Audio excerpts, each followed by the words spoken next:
Okay, we have Paul Crumpler and his family here with us today. The Crumpler family has been a big name in cutting for over 50 years, I would imagine. We're going to talk to Mr. Paul Crumpler first, and I want to ask him what got him here. What did your calf roping abilities basically get you here? No, I wouldn't say so. Tell us a little bit what got you to the cutting horse. Your dad, Lex Graham, got me to buy a roping horse, and we got to roping. Of course, I have no talent. I'm not a cowboy, and that's how I got started. That's how I got started in the cutting. Lex Graham got me interested in the cutting, and we went from there. So did it kind of aim you towards a legal wall? Yeah, when you kind of got into that part of it? Beach Angel was one of the first ones, and then Coyote come along. You know, that's what. Before we get into Doc Coyote and all, kind of share with us where your mindset was in those days and where cutting was. A lot of people cutting now just don't have any idea. What my mindset was 50 years ago. Yeah. We can't say in this interview. I understand. I understand. No, I didn't know what I wanted to do. All I'd ever done was work, and kind of got off into that. But I wasn't no calf roper off into that. But you finally come across a cutting horse, got some cuttings, and got to obviously meeting and knowing a lot of people that have become lasting friends all of our lives, in your lives. That's right. And the cutting horse has been phenomenal to your family. Yeah, But it's been good to us. But you know, in those years before syndicated stallions, you were probably one of the pioneers in the cutting horse business on syndicating a stud. Mm-hmm. Can you share with us a little bit about that with Doc Coyote? I believe 1978. Is that correct? When That'd be about right. Yeah. Actually, I think I was probably the first one. I syndicated him just a little bit before they did Doc Lena. And, you know, I didn't know what I was doing. I cut him into 50 shares. And you could buy a share for $5,000, pay it out, pay $2,500 down and $2,500 the next year. And that's how I got started with him. And then Doc Lena was right behind you, and that kind of started a whole new, everything was opened everything up. Hitting on all cylinders. And what, I can't imagine wanting to be a show producer. But in 1983, I believe, when you started the Bonanza, what gave you the idea to do that? Now, I don't know whether I've ever had a good idea myself, but if you mention something and I roll it around and I think it's a good idea, then I can run with it. Craig Rittenhouse, Jim Miller had some influence on Bonanza. It was actually Craig Rittenhouse's idea to do the Bonanza. And it was set up, and this is how the super syndicate happened. We set the Bonanza up. At first it had 7 stallions in it. And it's going to be, you know, you had to be one of those horses. And we saw that wouldn't work. After I'd put the Bonanza on 2 years, I'd lost a little over $100,000. I saw I had to do something different. And that's when I come up with the idea. And I tried to get National to do this years later, and they wouldn't go for it. I got them to put up $100 on the coat when it was born, and that's what got me out of my hole. I got all that money put up, and that was during those high interest days, and it paid a lot of interest, and I kept the interest. I put everybody's money back in the pot, but not the interest. And that's how I got back out of Bonanza. We put it on 40 years before we quit. 40 years, that's long enough. I totally agree. But I'll say this, in that 40 years, I never had one cutter come to me and talk ugly, or they were all gentlemen. I mean, it was a good ride. It was just a lot of work. There's more work to those shows than you think there is. All those years, you never had any griping about the cattle, the ground, the judging, the normal gripes, huh? No, but they're doing it behind me. I bet they were. No, it was a smooth ride. I mean, but it's a big responsibility. People that's never put on a show do not realize how much there is to putting on one if you try to be right, try to do right. It entails a lot of things: stalls, cattle, hotel rooms, the whole gamut. The main thing that bothered me about the cutting, I could have the ground right. I knew how to do the ground. Is the cattle.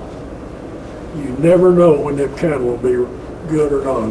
And sometimes you just run some in there sorry. People put their money up and they don't have a fair shot. Yeah. So what do you do about it? I mean, we see it happen right here every day. Yeah, every day. It's one thing we can't control. But back in those days, we still complain. The judge is always an issue. But in those days, the judging was nothing like the organization we have today, the video cameras and what the proof of the job the guy's doing. But can you share with us a little bit in your kitchen table, around your kitchen, discussing how to make the judging better and what come up with the system, the 5-judge system? These people that are cutting now, they don't have a clue about how horrible judging can be. And back again, and it's your daddy that mentioned this. I came to the fraternity, and I'll go ahead and name some names, maybe I shouldn't. Matlock won the fraternity here, beat Shorty Freeman, and it was a crime. He just shouldn't have done it. Amy Gamlin and Hoot Walker, I may be getting myself to crack, I don't know, but they just didn't do right. And they let Matlock win it, and he wasn't supposed to. And I had come to the fraternity, showed a horse the first go, that's when the non-pro was in the open. Let me stop you a second. So we were on a 3-judge system, not throwing out a high and low. No, just Okay. Mark hitting. Right. And I lose the count the first go. And I was standing behind my box, talking to your daddy. And he said, Paul, that way they ought to judge these. I said, next this judge is rotten. He said, well, the way they ought to judge it's like they judge the Olympics. I said, how they judge it? I didn't know. He said, 5 judges, throw out the high and low. And he said, this is Lex talking. Mm-hmm. Said, what you ought to do is get them to do that and don't sign the cards. Because there was a lot of intimidation in those days. So I got thinking, hell, that's a good idea. So I had all week. And y'all are going to interview a man in a little bit, Tommy Lyons. I will never forget when I told Tommy Lyons what I was thinking. I was going to try to get done. It was fine to all of them until you said, they're not going to sign the cards. No shit, that just caused them to have a fit, I said, well, that's what'll make it work. So at that time, Sam Wilson and Jim Reno were very powerful in this business, which they done a tremendous job. They were very close friends of mine. So I was able to talk Jim Reno and Sam Wilson into letting me come before the board and tell them my idea. And so they agreed to it. So they set the meeting up on I remember it was on a Thursday, and on a Saturday evening my doorbell rang, and I went to the door.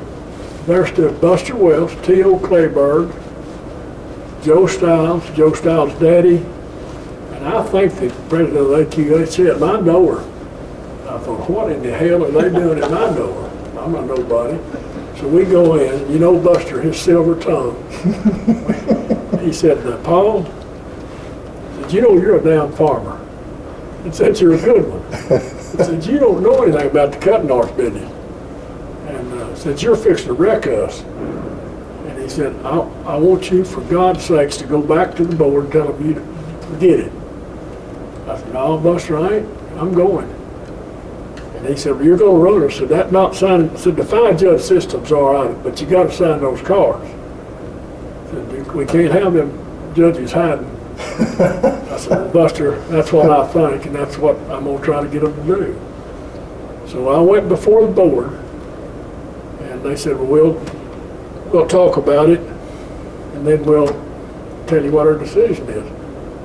Now, this is what I'm recalling from memory, and I might be wrong, I don't know, but I think they said they decided they'd try it at one show. I don't remember which show it was that they tried it at. They tried it, and they decided they'd keep it. Now, I take no credit after that. I had nothing to do with what they've done. They've took this judging system, whether you like it or not, and done great things with it. Somebody has. I mean, they've made great strides with the judging system. So they tried it, and then we went into that deal of signing the cards and not signing the cards. We quit signing them for a while, and then everybody say, oh, hell, let's go back to signing them, and then somebody raised enough hell to go to sign them. What I found in 40 years experience with the Bonanza, I've seen this whole industry revolve, from horses to trainers to the quality. I mean, it's not even compared to what I started. You can't even compare what I started out with. So they signed them now, which apparently is all right, because it looks to me like it's working good. I'm so against signing the cards that my show never signed the cards. They always, when they decided they was going to make everybody sign them, they would, at the meetings, they'd say, well, let's don't fool with that old bastard, because he'll cancel his show before he'll sign them. And I would have, so they always grandfathered me. And I never signed the cards, and I never had any troubles out there I either. remember judging your cuttings through the years. I would always sign another judge's name. Well, that'd be the smart thing. Yeah, 5 judges. That's the best way to do it, isn't it, Mark? But that's kind of the way the judging system, but I sure want it clear. I had nothing to do with it after I talked them into trying it. I mean, somebody else. But like for you, and getting back to just how it all worked for you and your family, you made the farming, wheat pastured cattle, you made it all work together. Yeah, we've done it as a family. To develop your cutting horses and all, it's always been a really neat deal. And I'm not, did you win the futurity in the non-pro on Doc Quixote? I won the futurity on Doc Quixote, then I won it on his first offspring. Okay. And your 2 sons, Craig's won the non-pro twice, correct? Yeah. You once? No, No, but he was The second in the little blue mare? second or but third third. and fourth in the non-pro. But neither one of your sons turned professional. You kept them grinding on that tractor, didn't you? No, don't say. No, Don became a federal. Don became. I'm talking about earlier. It took it. Oh, it was we long. were a while getting there. Yeah. That's what they all say, that I was a dictator. But I guess it was kind of my way, but Yeah. they've I think that's the correct word. they've earned it. You lived there, what, a couple of years? You know, we had a bunch of you clowns. That's runaway camp. Yeah, Runaway camp. runaway camp. We had 5 of them at one time living with us. 4. 4. But, was one of them. Yeah. Well, Craig, did you ever, like, you were a little slower going towards the cutting horses probably than your dad. Do you remember what made you think it's all right here for me? I've got to just go and pursue it, or was there a certain day that you decided I want to get more serious? I'm not sure, I just I around. know. What's Bull stepped down beside your head with both feet. Yeah, the rodeo thing was, I decided to quit because I had kids and then I've been around the cutting my whole life, so that's when I decided to turn that way. I think I kind of started at it pretty steady in '79 when I started coming to the futurity. You know, a little routing probably aimed us other directions later on, all 3 of us, I would imagine. Don, what year did you turn in your non-pro card? Probably 90. Had you really given that much thought before then? Or you No, but I always enjoyed working with young horses. I mean, when I was 14, I was pulling 2-year-olds around, and I think I sold my first horse at 14. I thought, this is all right. Yeah. You know. Felt better to you in that farm, didn't it? Yeah, hell of a lot better than driving that tractor 12 hours a day. Yeah. And I've always enjoyed animals of any kind, training. So, but I was rodeoing too, and then I got married, and that kind of, Yeah. makes you. But you know, we sit here and think about all the people we've got to meet because of the cutting horse. It's incredible. It is incredible. And I think Zach Wood's saying was always, it's always about the horse, you know, but yet it's the people that you get to meet because of that horse. It's pretty incredible. Here I went broke and had to have the horse show, had the horse sale, Shelton Ranches. And we sold all those horses, got me out of a wreck. But we were at a party at a dance there at Shelton's. Me and Jim Reno and a bunch of us were sitting at a table drinking. And I'll add this before I go on with this. Dick Gaines had it right one day, a year or two before Dick passed on, he called me up one day. He always called me every morning, him and your daddy. And he said, Crump, he always called me Crump. Said, you know, we've shitted our way through this. And said, we've thought we was rich. And said, neither one of us ever had any money if we'd paid all of our bills. So we thought we had money, but we didn't. But we was all sitting at this table, and I said, you know, we ought to come up with another 4-year-old event. See, there wasn't nothing then but the Derby and the fraternity. And Mary Jo Miller said, she may not even remember this, said, no, we don't need another 4-year-old event. Let's do something for the 5-year-old horses. Yeah. And of course, we all thought we was rich. A bunch of them were, but I wasn't. And I said, well, Mary Jo said, let's rake up 100,000 here and have a 5-year-old event here next year. So I said, well, I'll put up 5,000. So that was our first one down there we went to? Yeah. Yeah, I was there. I mean, I didn't realize that was our first one. Jim Reno went right that night. I said, I'd put up 5. He raked up 100,000 that night. Add to that first 5-year-old cut. So we had it there the next year. Yeah, Shelton. And then the next year, it was 30,000 short. That he couldn't rake up but 70,000. Nobody knows this. This will be the first time anybody knows it. I put the other 30,000 up. The Crumpler family did. We put the 30,000 up where they have 100,000 in it. Then there was some little problems down there or something. So they decided that National had nothing to do with it the first 2 years. Really? We put it on, then we decided we'd give it to, that National had it. And we turned it over to National. They went it from there. And that's where the 5-year-old comes from. What was that, probably 83? Yeah, probably In there? 83. Yeah. And it was just a 5-year-old to start with, it wasn't 5, 6-year-old. Yeah, it was just a 5 on it. Yeah. 5 on it, and then I'm the one that come up with a 5 and 6-year-old at the Bonanza. We could try things out there. It wouldn't wreck the association if I had a wreck. Yeah. See, so I try things, and some of them worked, some of them didn't, you know. Yeah, we put the 5 and 6-year-old in there, and then they took it, went from there. I mean, we've had to experiment with so much, like a lot of these people, you know, when you start showing, and the hot quit is always out there in your mind that that's a rule that you abide by. But for a guy that showed 30 years without the hot quit rule, remember how hard that was? Yeah. Well, 82 was the first year we had the hot quit rule. It was incredible what it was doing to people. They couldn't deal with it. No, they couldn't handle it. I lost my best customer because of hot quit in the finals of the 82 Derby. Called him Cal's walking, and he said they didn't mark you because your hair was longer than all those other older guys, and I'm done. And he bred that mare to Doc's Oak, and that Doc's stylish oak, but he never cut again or nothing after that over the hot quit rule. Hey, another interesting story on Quixote. You know, Joe Hine come here, I'm talking about a pickup, a suitcase, and that's all he had. Very yellow pickup. Yeah, he slept in that. But when I syndicated Quixote, he said, Paul, I'd like to buy a share in him, but I don't have any money.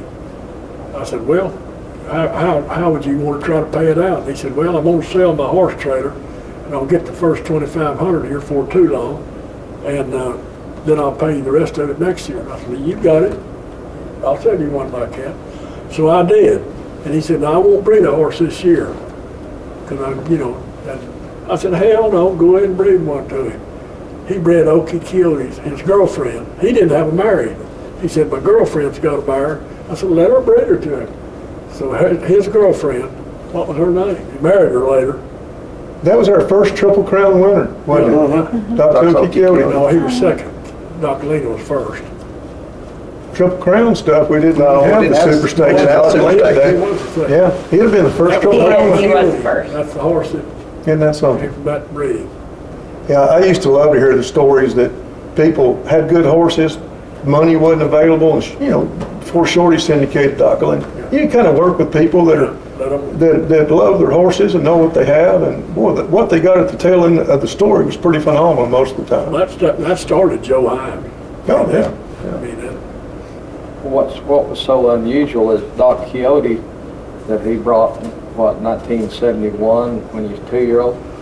no, I bought him in a 3-year-old. Brought him through. Spring of What's 73. unusual to me is, of course, we're just family farmers, but that bloodline, because of Dick Gaines, is still in this industry today. It is. Really From strong. that farm. That's Crossing that back Yeah. to, really new. Would it be tough as a double bred Yeah. coyote? Neat wood, it's tied Okay. to all the Woody B Tufts and all those good, I mean, that breeding started, yeah. Do and it's any, still here in 24. do any of y'all know how the Super Stake started? Bet you none of you know that. Well, bits and pieces. Dick Gaines and I were good friends. Coyote and Doc Torrey were the same age. Was always bullshitting each other. One day he calls me up. You know how he was with words. He was like Buster. Crump, would you put up 25,000 and let them damn coyotes cut at them Torreys? I said, well, hell yes. We'll jerk their heads off. So Dr. Torrey, he was the same age. I forgot that. That's So we got to talking. He said, why don't we put up 25,000 apiece and get a bunch of other people to do it too, and we'll have a big cutting. Jim Reno said something that really stuck in my mind. We had a meeting again with Jim Reno and Sam Wilson, and I still was good friends with them, in Houston, Texas, at that big sale they had down there. I'll never, we were in a room and we were talking about putting up 25,000. And Coyote was hot then, and so was Torrey. And Jim Reno said, boys, y'all think your idea's probably good, but you're thinking wrong. Most of us people can't put up 25,000. We don't own Doc Coyote or Doc Torrey. That really stuck in my mind. See, the first years of the Super Stakes, you put up 10,000 the first year, 7,500 the second year, and 5,000 the third year. Then it stayed at 5,000. But that made sense, you know. So that we dropped it about 25, and we, you know, got quite a few. And that Super Stakes is what made National change. See, to that point, National had no money. They just had Zach Wood. He was running it off the back of an envelope, and he ran it. But okay, when we went to putting up that 10,000 for those Super Stakes horses, and got all that money in there, it happened to be when that interest was so high, and National got a lot of money on their hands.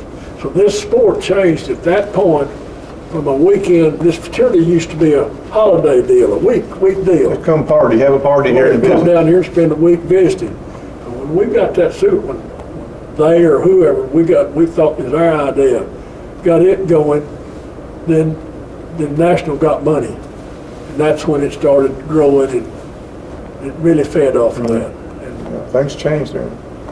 that really changed it. Now Craig, he never, go back to me thinking I had money, but I didn't. When he decided he wanted to be a cutter, you'll remember this.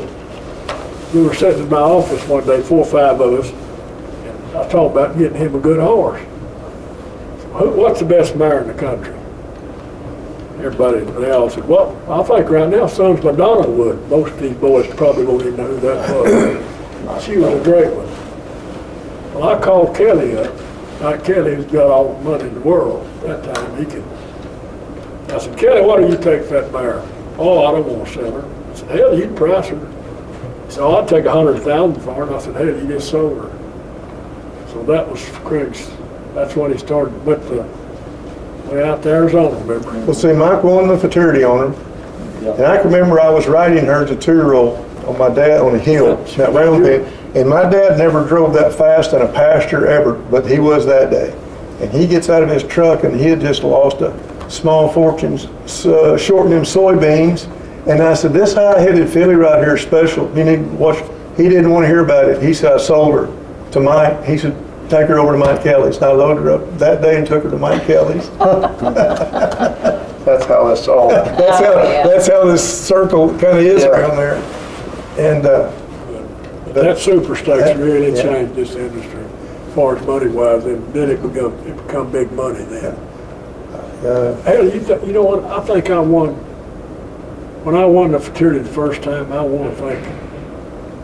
may have won 1,800, and the second time 3,000. well, Shorty won 16 or 14,000 at the fraternity when he won it. Think about that. You know, that first Super Stakes you're talking about, there wasn't but like 70 horses in it. Yeah, something I mean, like that. I was third and paid 28,000.